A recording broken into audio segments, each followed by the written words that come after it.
You're listening to the Doctor Is In podcast, brought to you by MartinClinic.com. During the episode, the doctors share a lot of information. As awesome as the info may be, it is not intended to diagnose, cure, treat, or prevent any disease. It's strictly for informational purposes.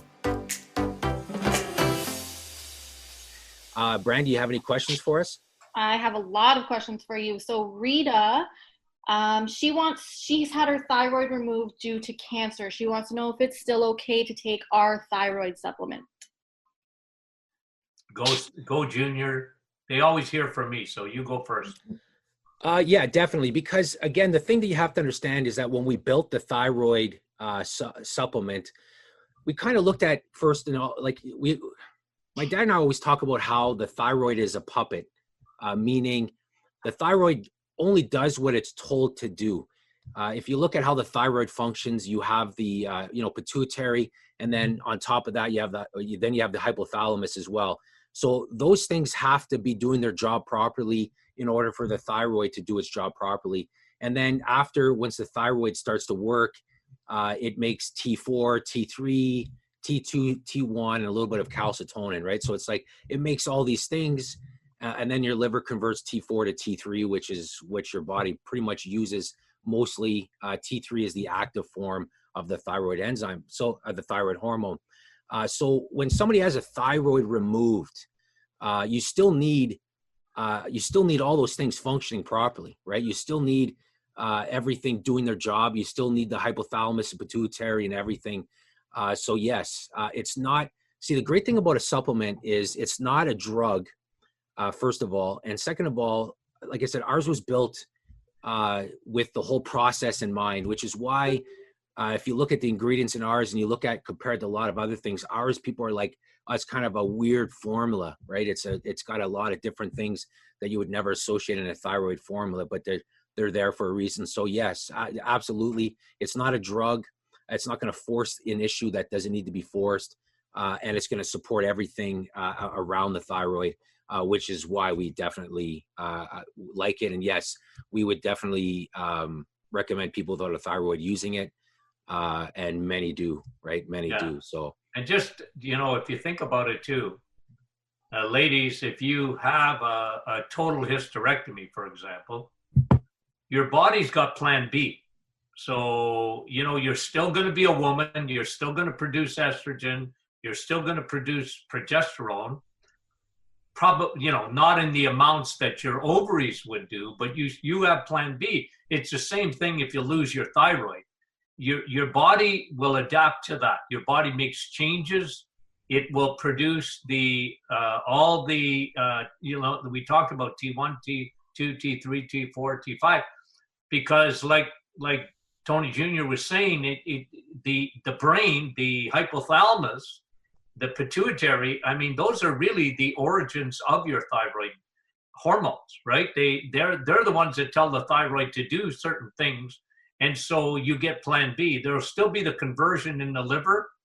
And, you might have to be on medication, but what the supplement will do is it will support and really help your body to make even that adaptation in a much better way, even without having the thyroid. So a lot of people are asking the question, in case you're getting any more of these, Brandy, about the thyroid. One, if you are on thyroid medication, remember what I was saying in the last couple of days about the thyroid.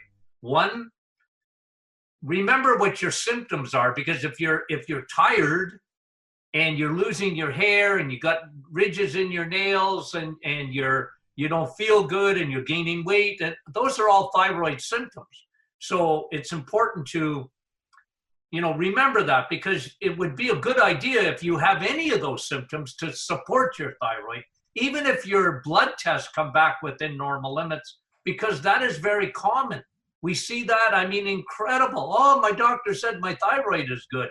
And yet you have all those symptoms. So that's all I'm saying is it's never a bad idea. We have thousands, literally thousands of people taking that thyroid supplement, and a lot of them, they thought, as far as their blood work goes, everything was normal. Well, and there's one more thing when it comes to pretty much all testing that people have to understand.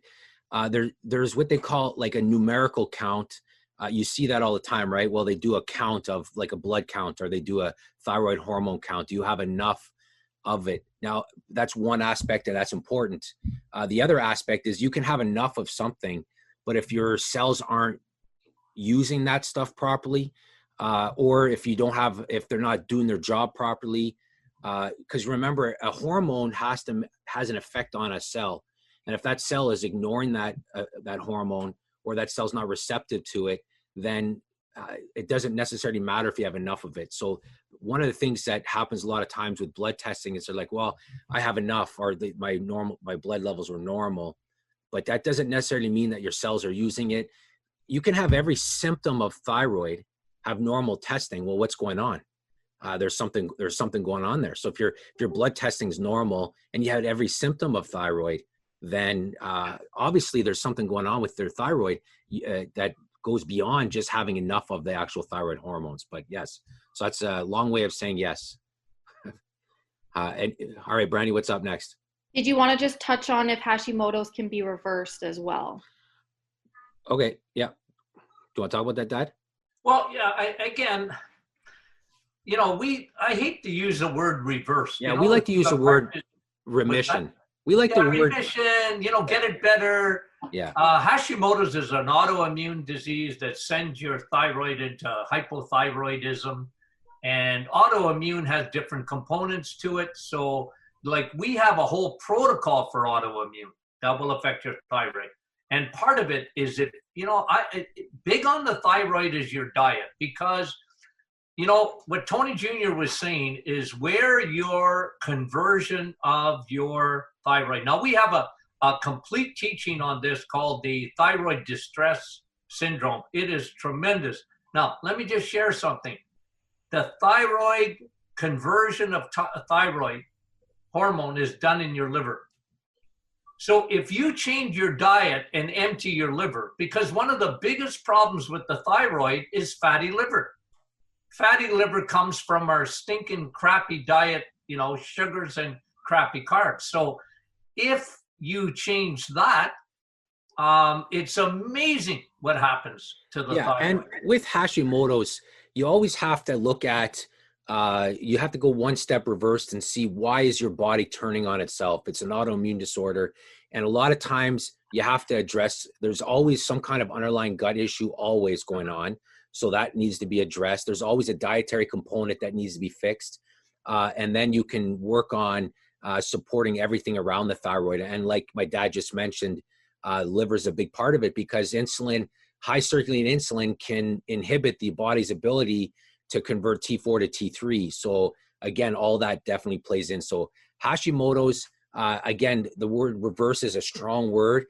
Can you put it into remission or make it feel a lot better? Yeah, absolutely. A lot of people would say they've had success doing that.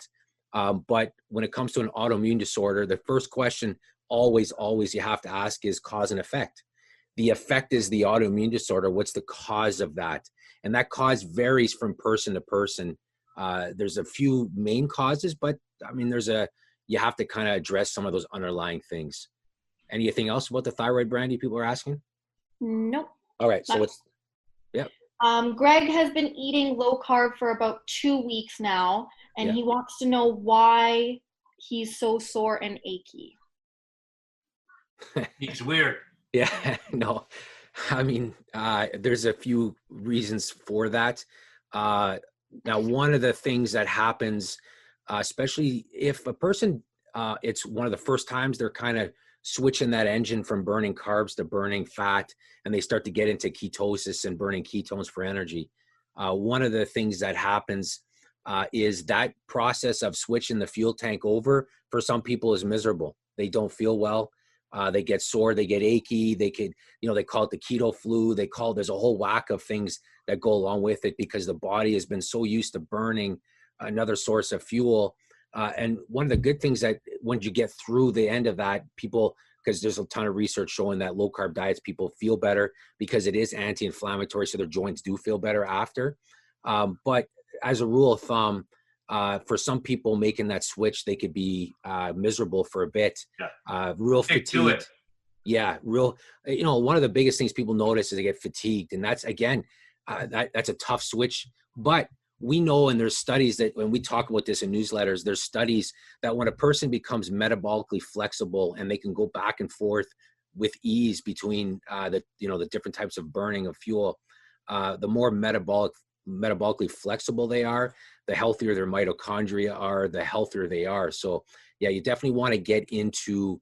You want to get through this. I mean, a lot of people that are on this Q&A and a lot of people that are associated with us in our Facebook group will tell you that when they first do that switch over, there's a range of symptoms. Some people get headaches, and that's like almost like a withdrawal toxicity effect from all the carbs or sugars they're used to eating, right? So that happens for sure. It's not uncommon.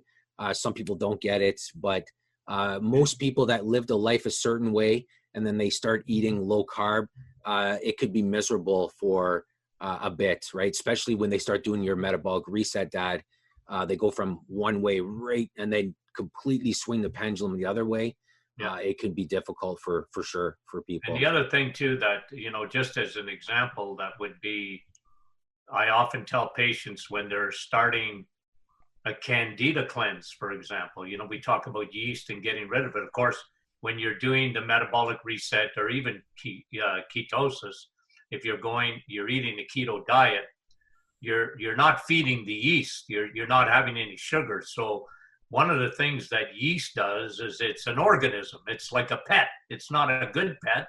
It's a bad pet, but it wants to be fed. So now you're not feeding it, and now you get a die-off. They actually in medicine call it a die-off.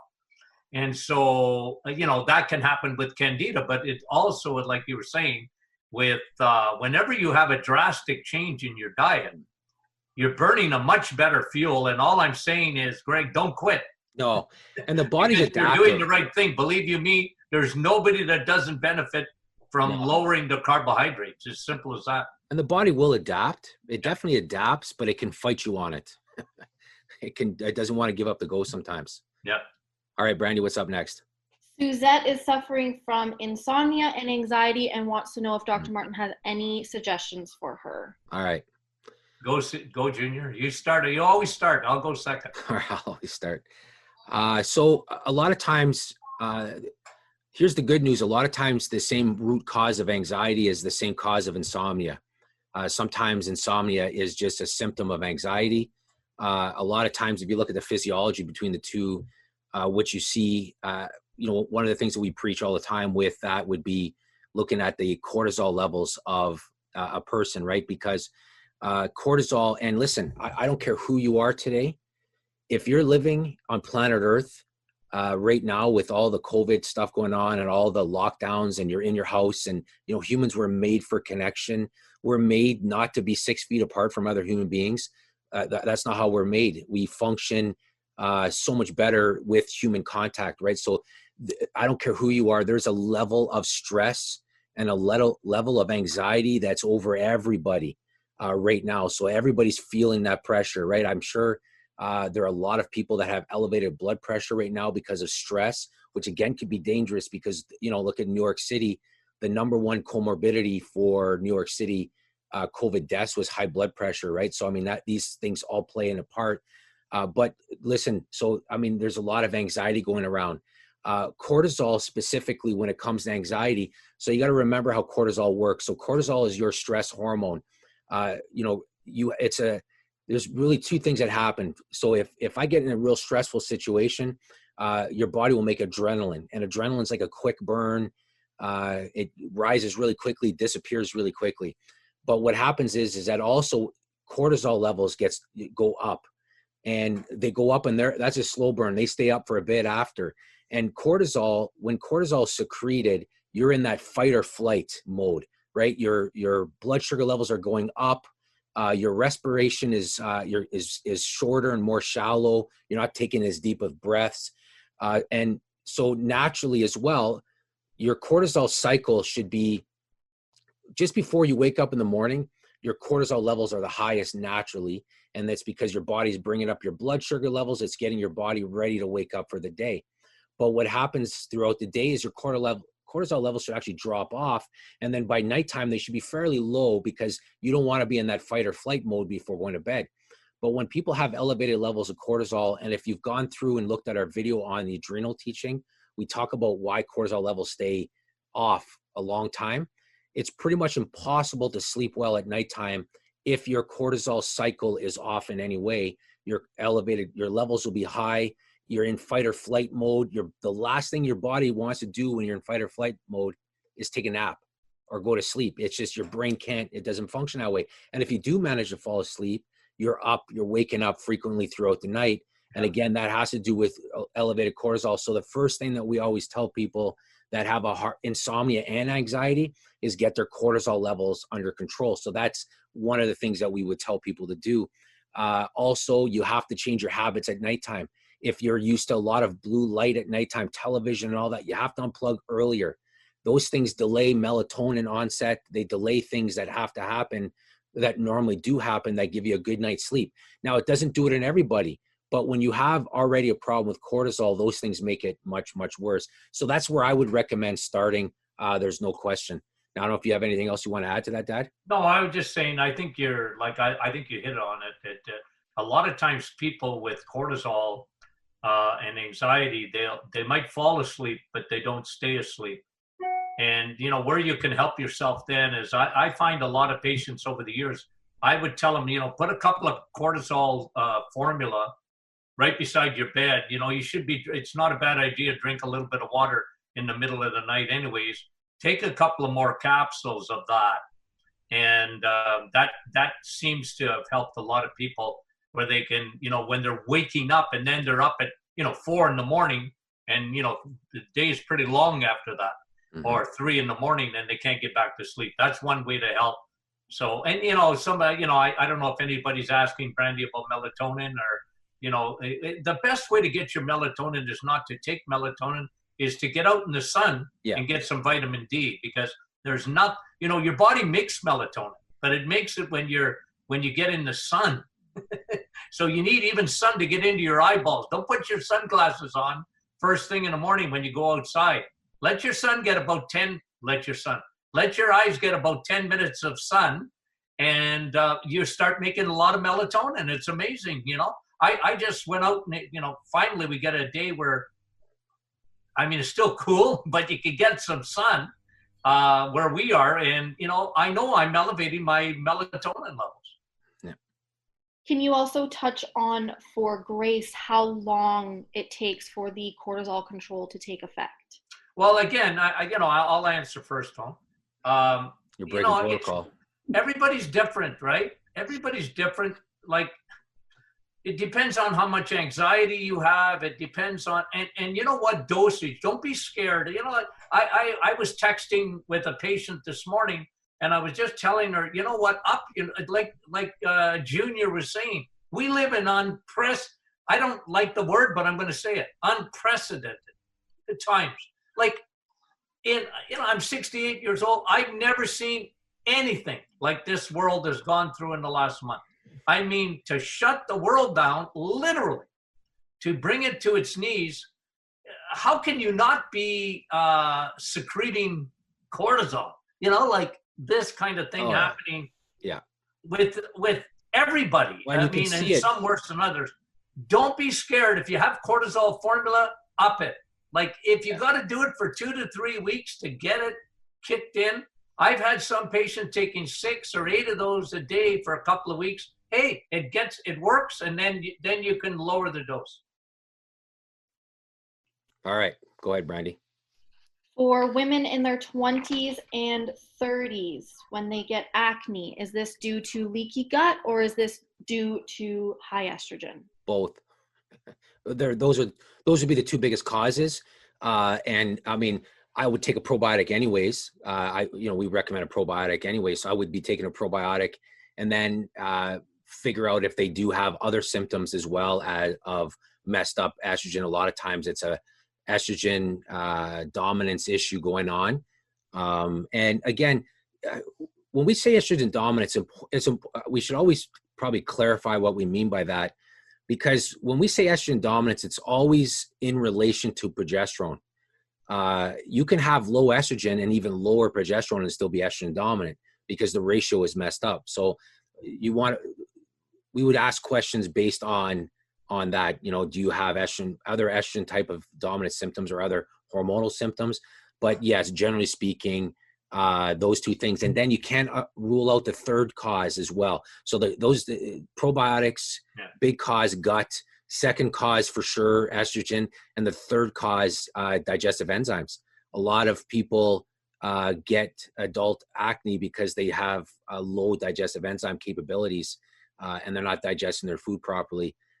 So that as well, those three things, the gut and probiotics are kind of related, but one's more of a dysbiosis of the gut for probiotics. And there's a direct, in research, they call it the gut-skin axis. There's a direct connection between the health of the skin, which is the largest organ, and the gut.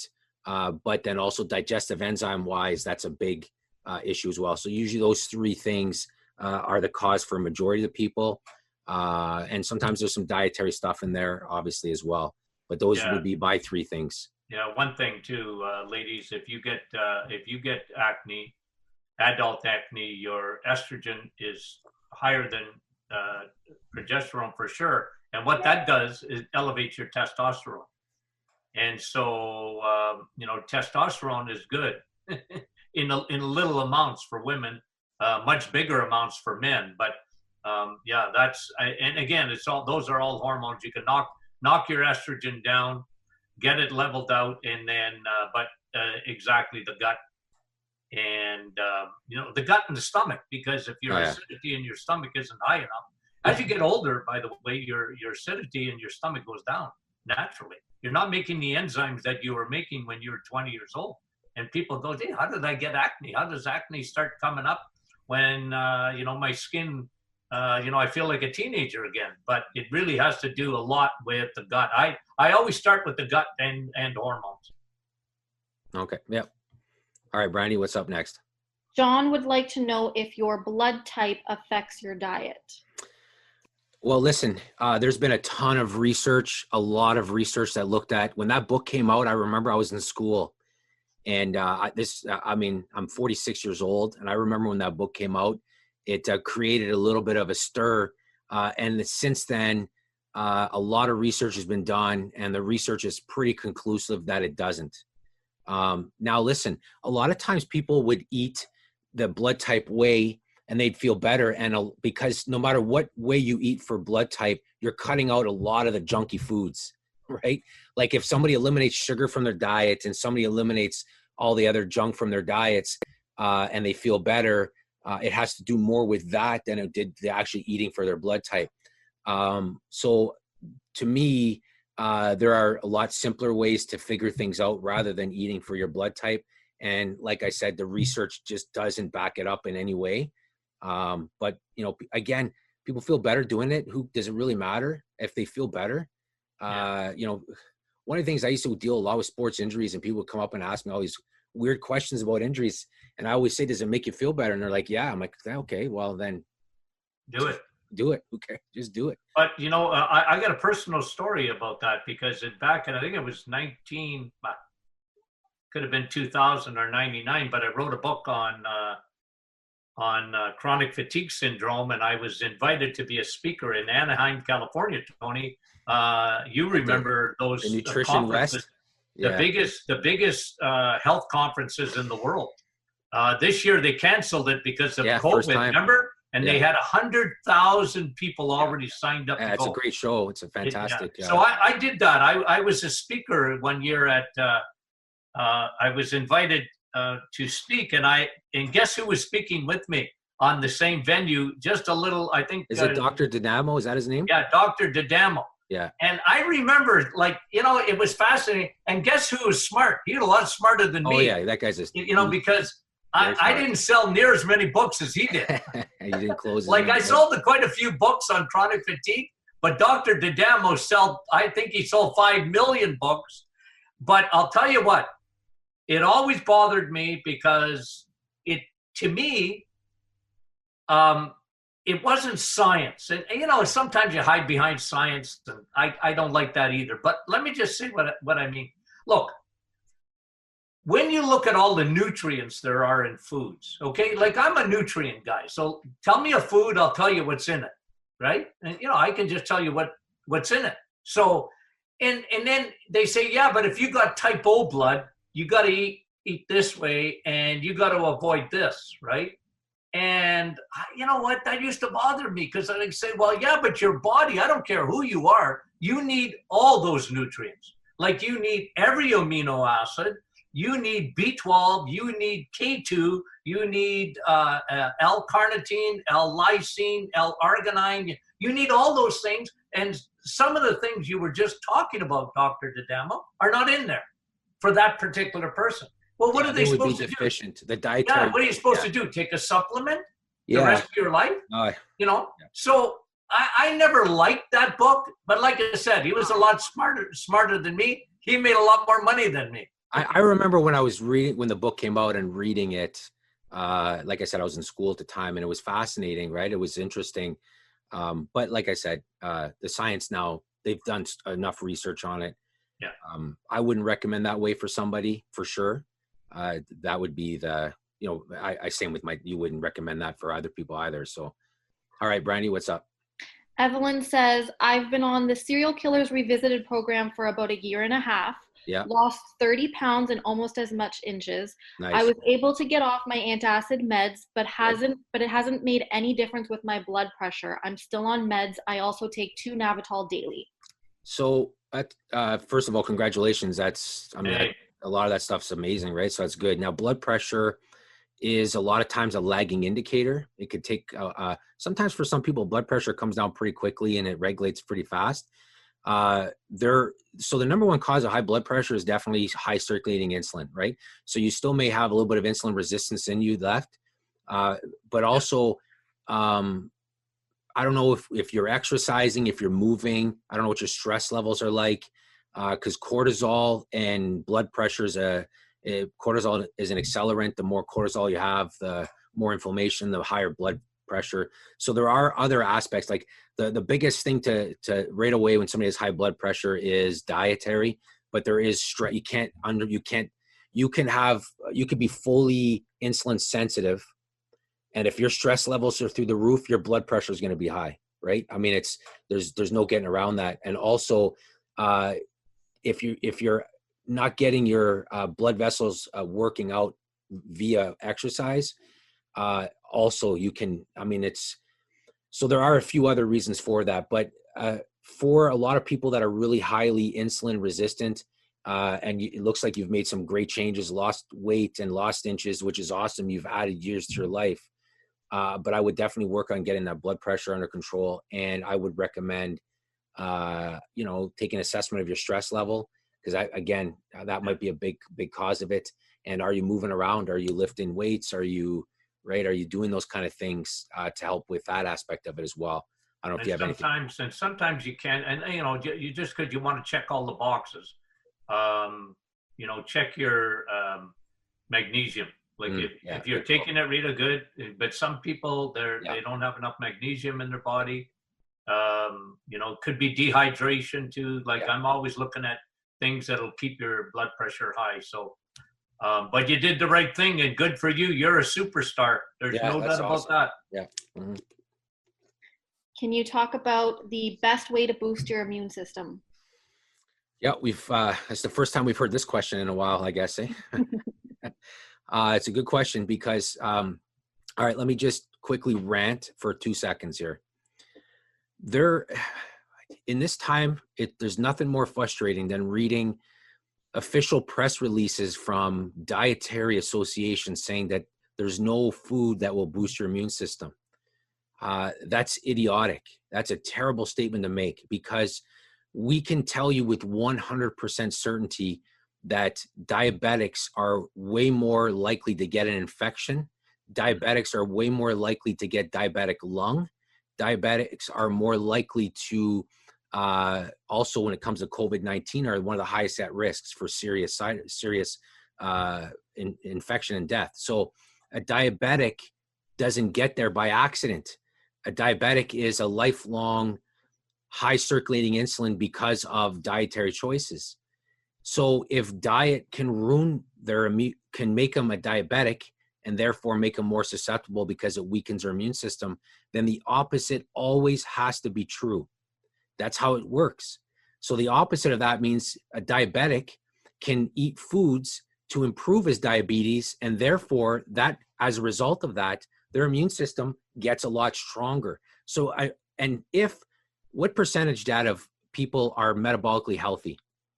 12%. Okay. So for the 88% of the population that's not metabolically healthy, 88% of the population can eat foods to boost their immune system. That's a fact.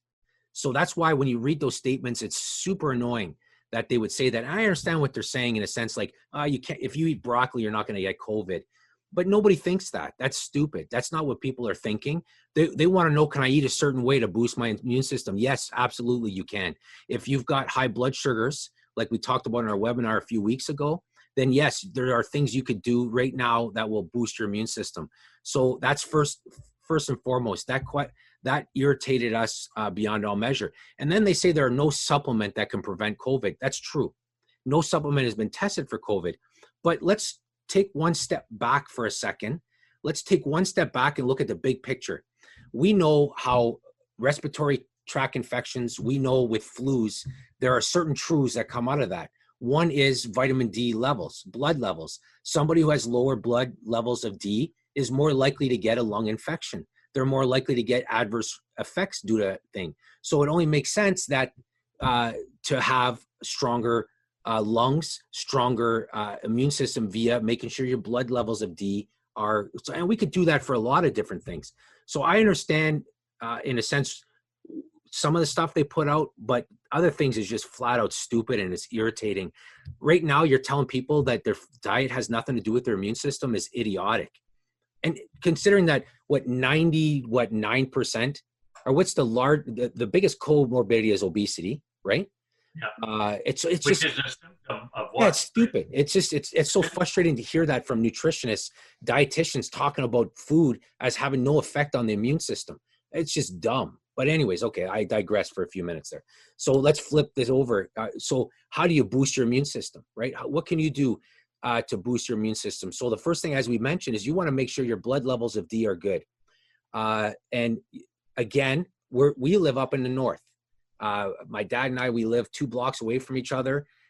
Seems like 10 miles right now, except when I see him walking. He does the circuit. My dad, he's on the Indy 500 circuit walking all the time. I see him, my dad and my mom just whipping around like their neighborhood watch security. So pretty soon they're gonna have they got their mask on and they got the little walkie-talkies pretty much like they're gonna be looking over. But anyways, that's I'm making sure Brandy stays in her house. Yeah, he's doing the laps for sure. He's doing this with everybody. He's watching. He knows what's going on. But anyways, but it's very hard at this time in the north. We got some people on here from Texas. I mean, they can go outside with their arms exposed, their legs exposed, their face exposed, and they can get that wonderful vitamin D this time of year. But in the north, we can't quite do that yet. You're not outside in a t-shirt like it. I'm crazy. I'm a little crazier. I'll go outside in t-shirt and shorts in the wintertime, bringing the garbage to the curb, and my neighbors think I'm nuts. But I'm not doing it for vitamin D. I'm just too lazy to go get changed. It has nothing to do with my vitamin D levels.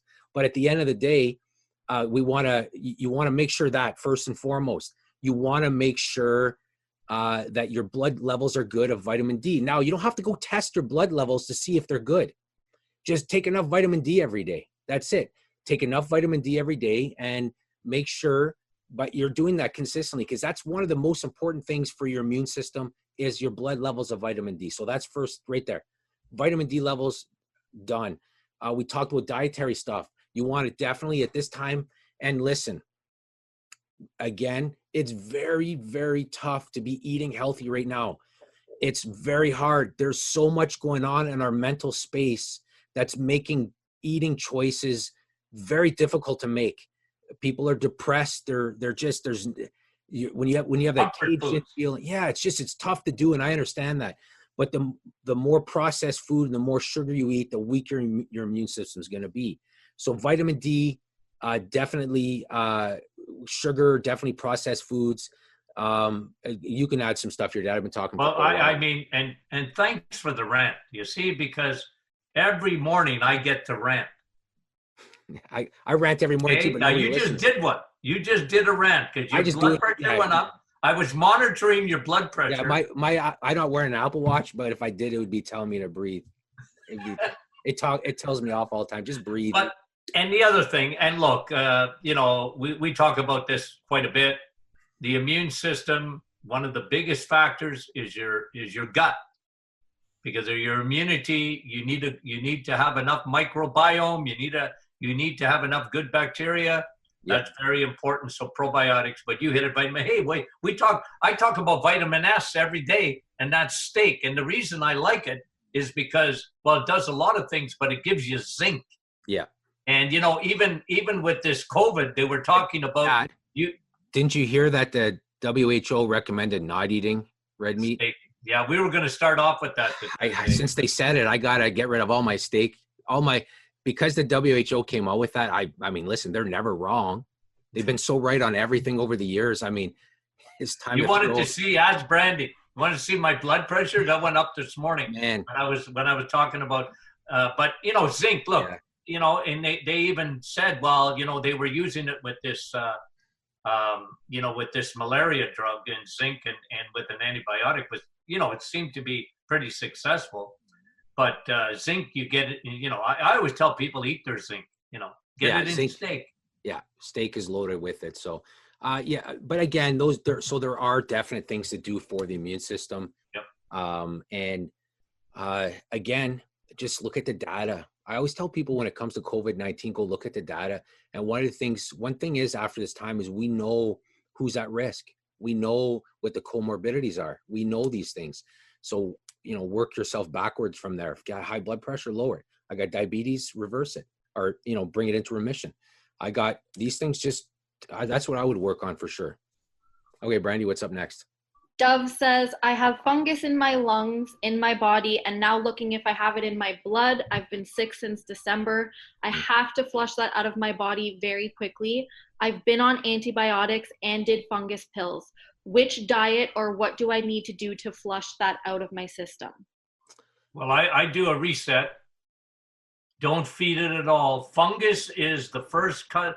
Mold is a fungus, right? So if you get mold in your lungs or whatever, it's a fungus. And you don't feed it. Number one, it thrives on sugar. And number two, it hates steak. Like steak, don't feed it. So don't give it any sugar. I wouldn't have any crappy carbs. I wouldn't have any crappy No vegetable oils. No, at all. Anything that's inflammatory is going to make it worse. So, and you need to be on a broad spectrum probiotics. Absolutely, you need probiotics. I would even use our Candida cleanse. I would get that Candida, get the fungus out of your blood, and how did it get in your blood? Well, it sneaks in via the leaky gut. So you got to fix the gut. And so if it's become systemic, it's in your lungs. A lot of people have it in their sinuses. Yeah. They think they have an infection, and they might have a bacteria in there, but if it's chronic, usually there's candida underneath it. There's yeast underneath it. It's like women with bladder infections, recurring. I said, well, it's not a bacteria. I know you're taking an antibiotic every time, but actually you're making it reoccur because you're creating a yeast inside that bladder. Yeast loves moisture. Fungus loves moisture. That's why you get a fungus on your toe. Why do you get it on your toenail? Because you sweat and the moisture, and it's like mold. It really is. It's a cousin of mold.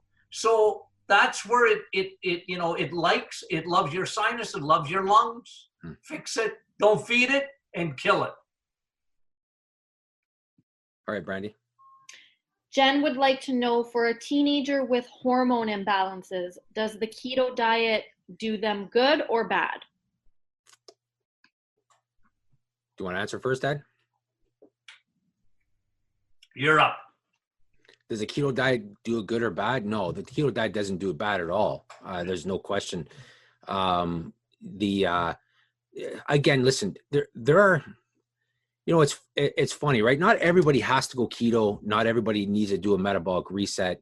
We talk about it a lot because a lot of people that you know, visit us in the clinic or emails, they got so many metabolic issues that they got to get a little bit more severe than somebody else. A teenager, you know, somebody who's younger, they may not be metabolically damaged. I don't know much about the person, but so they may not have to go that. They may do very well just cutting out processed crappy carbs, which is a combination of vegetable oils and carbs at the same time.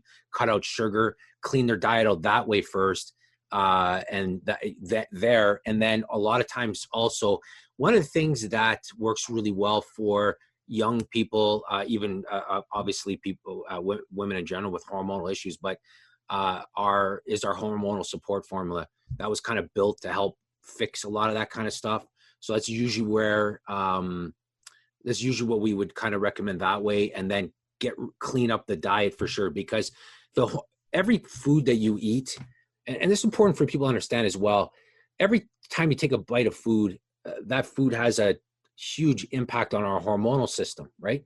If it's constantly raising insulin is going to stop a bunch of things from happening. It's going to stop the thyroid from functioning properly. It's going to lead to elevated cortisol. It's going to lead to a whole whack of things. So you definitely want to clean up diet, eliminate the junky stuff for sure. And then I would do the hormonal support. To be honest with you, that's kind of what we would recommend there. So I don't know if you have anything else you want to add to that. No, and just like you're saying, I mean, food, you know, the keto diets, it's always good. You know, our metabolic reset is even stricter than that. We're not allowing any carbs, but that's for a short period of time. You can eat keto or keto-like. You should actually make it a lifestyle so that it's part of your lifestyle. Yeah, it's always in your toolbox, right? No. Yeah, you want it to be a tool in your toolbox. You want to exactly. So it's only beneficial. I've never seen, you know, I haven't seen any really negativity about eating. You know, we're low carb people. Mm-hmm. If you're on today and you're never going to convince us not to be low carb. We're just low carb. I'm a no carb guy for 30 days. And there's a reason for it. I did it. I tested it in the office. I tested it with hundreds of patients, and it started with diabetes, and I just wanted them to get a rapid change. But then I found, people actually, no matter who does it, it's actually good for everyone, and that's no carbs. You can do well by lowering your carbohydrates. There's no doubt about it. And your hormones, like you said, insulin is a master hormone. Yeah. You know, every time you eat, you need insulin.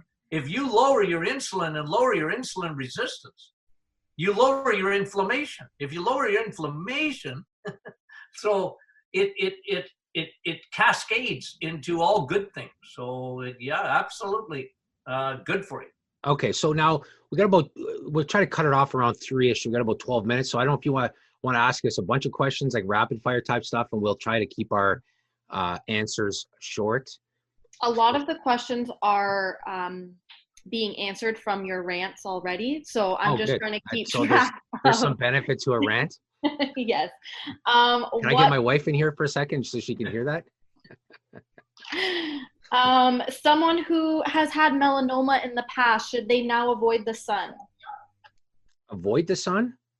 Well, they should avoid getting burned, but they shouldn't be avoiding the sun. You need vitamin D, and the only way you make it naturally is when you're out in the sun. So you don't want to avoid the sun. You definitely don't want to avoid it. I think you cause more harm in the long run, and there's no question you will, by avoiding the sun than you would by doing it properly. I just wouldn't get burnt. Wouldn't burn. Yeah. Don't overdo it. You know, just 15, 20 minutes and then cover up. Yep. But, you know, just remember something about melanoma people don't realize. And this is a fact. You can Google it and check me out. People that work indoors get melanoma. Indoor office workers get the highest rate. I mean, you know, farmers or whatever, they're in the sun all the time, whatever. They can get if they get a cancer, it'll be a basal cell carcinoma, not a melanoma. That's melanoma are people that work indoors. Yeah. Or they get them under their arms where they never get sun there. Yeah. And there's a little bit of history. It's interesting because there's some research showing also the effect that insulin resistance has on that. So it is for sure. But I wouldn't Bingo. avoid the sun. I just wouldn't burn. Yeah. All right, Brandy. What level of carbs would be acceptable for somebody to stick to a day after the reset? Again, it's the easiest thing is, why did they do the reset in the first place? Were they diabetic? If they were diabetic, or if they were messed up metabolically, then they always going to want to keep a relatively lowish amount of carbs. Do they have to do keto? No, not necessarily, but they still want to be a lowish carb diet. How depends on their lifestyle, right? Like, are they lifting weights? If somebody's lifting weights, they can consume some carbs, especially after lifting weights.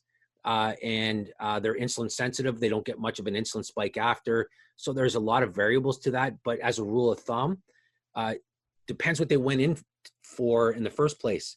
And then if they were diseased, then you want to always keep your carb count relatively low afterwards. You could count a certain number if you're looking to stay keto. You could count a certain number if you're looking to do certain things that way.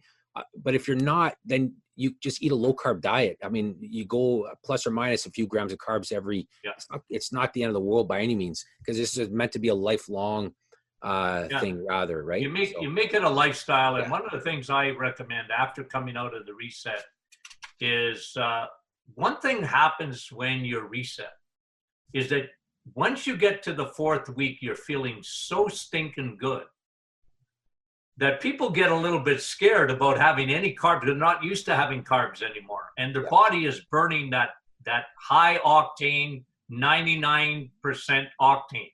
Like you can run, it's jet fuel, right? Your brain feels better. You've emptied your liver, everything feels better. So as you start introducing carbs, you don't need much carbs. You find out that when you were eating, the nutrient dense foods, that you needed very little. Carbs they burn like, think of a wood stove. They burn like paper and twigs. So why would you want to put paper and twigs back into the wood stove when logs are so much better? They burn better. So does that mean you never have spaghetti again, or you never have any noodles? No, but you've learned now to live without them. So you can have a little bit and enjoy it, and maybe have a little bit of dessert every, once a week or whatever. Have a little bit of dessert. Just don't live on it anymore. And your body will tell you how much it loves you for doing that. Yeah. So, like I'm with you, Tony Jr., because to me, to put a number on it, I can say 20 grams, but for me, 20 grams of carbs, I don't do well with carbohydrates. Some people do a little bit better. I find with me, I just don't do well. I fool myself sometimes because my wife's Italian. But I don't do well. I do well strict. And again, if you're metabolically challenged, 88% of the population, that doesn't come from the Martin Clinic. 88% of the population have trouble with their metabolic. Well, the problem with that is carbs, food-wise. So don't have a lot. And, you get used to it. It's habits. I could tell you a lot of stories about my dad. I watched my dad as a diabetic in 1967. It changed my life because I started exercising. And he lived on steak 6 nights a week in the 60s. All right, Brandy. Dr. Martin, you always talk about vitamin S as in steak, but what about other meats like pork? Yeah, they're all good. Yeah.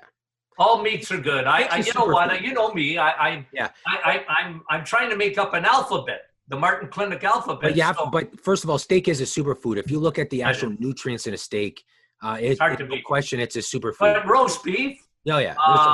There's a lot of hamburger. Yeah. There's a lot of meats. They're all good. They all got the B12. They all got the zinc and that. Yeah, if it's got red meat. I don't know if anything's better than a steak. Yeah, steak is steak is so good for you because of the protein content, the amino acid content of it, zinc and iron, and it's hard to beat B12. But yes, meats in general, right? Definitely. All right, Brandy. Can you touch on neuropathy and if the reset helps with it? Oh yeah. For sure, because a lot of neuropathies, if it's a metabolic neuropathy, usually from a blood sugar issue, a diabetics, then yes, for sure. no question. I would also take B12. I would be taking enough B12. I take our Navitol as well because of how it helps improve blood flow to the legs, that for sure. And I would take high DHA. Now I saw a question in the chat, and it was going through. Somebody asked about dry eyes. I would take high DHA for dry eyes. That stuff's phenomenal for dry eyes. Dry eyes, high DHA and Navitol. For a lot of people, it fixes their dry eyes. All right, Brandy. Do you know my eyes are better? I just went and got these new glasses. And the optometrist they match your beard. What? They match your beard. I'm color coordinated.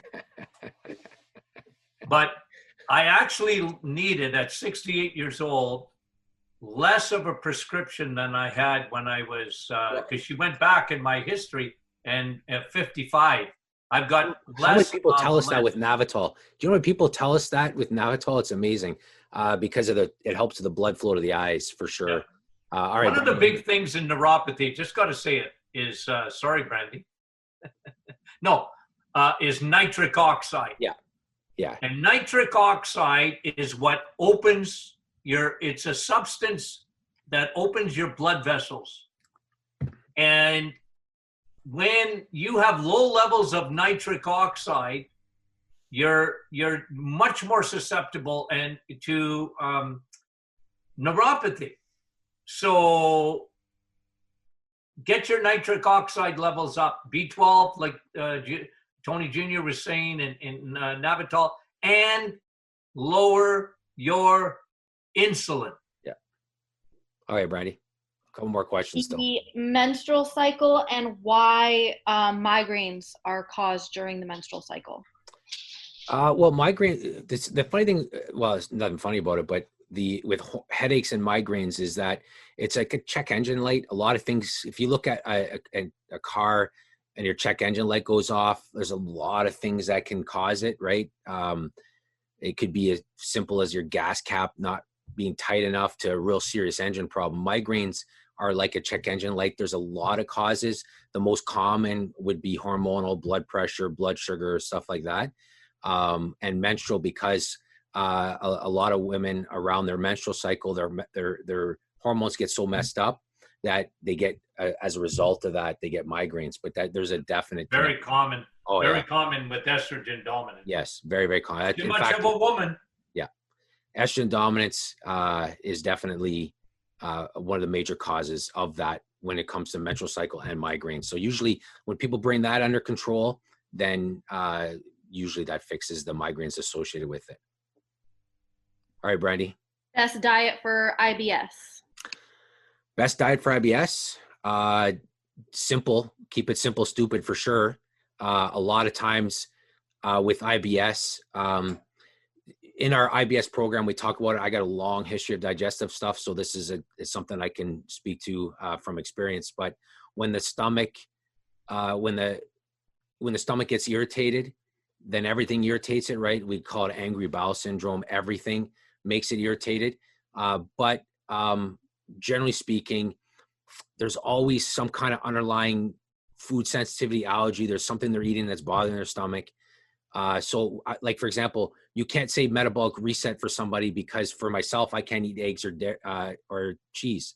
So meat, eggs and cheese, there's two parts of it that I can't consume because both of them, if I eat them consistently enough, would absolutely bother my stomach, right? So you have to, again, vegetable oils are terrible for they cause an increased permeability, which is just a fancy way of saying leaky gut. It causes inflammation of the gut lining. So you want to simplify your diet. You want to definitely get rid of those crappy carbs. And listen, this is something, and we talk about this in our program. But one thing I will say, and this comes from experience, and this comes from talking to a lot of people, I'd cut down on fiber. I'd get rid of a lot of those Overrated. Yeah, a lot of those fiber foods for IBS, for bad gut. I would cut them out. They just kill your stomach.